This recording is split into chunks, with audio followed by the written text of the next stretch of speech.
Dito po sa aming lugar, ang tawag sa akin si Nanay Libring. Matagal ko na pong pinangarap na magkaroon ng negosyo.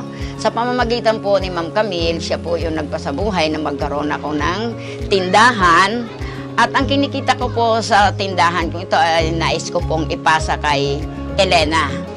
Sabi ni Mama sa akin, walang edad ang mangarap. Bilang tulong, binigyan niya po ako ng konting puhunan para sa aking soft drinks na kabuhayan. I-share na rin sa akin ang pwesto para makapag-umpisa po ako. At bilang pasasalamat, ipinasa ko naman ito kay Ate Grace. Nagkarakit ako. Salamat kay Elena, kay Mama Libreng at kay Ate Cam. Biro mo, nakagawa ko ng dishwashing liquid. Naging suki ko pang mga kapitbahay ko at naipasa ko pa tong tulong na to sa pangalawang anak ko na si Rica May. Sa tulong ni Mama, nagkaroon ako ng mini donut business at tinawag ko itong Alteas Bites. Maraming salamat kay Mama, kay Tita Elena, kay Nanay Libreng at kay Ate Cams. Mga kamars, iba talaga pag tayong mga babae ay nagtutulungan. Umpisahan natin ngayong Women's Month ang Pasa Tulong, Pasa Blessing at Pasa Senso.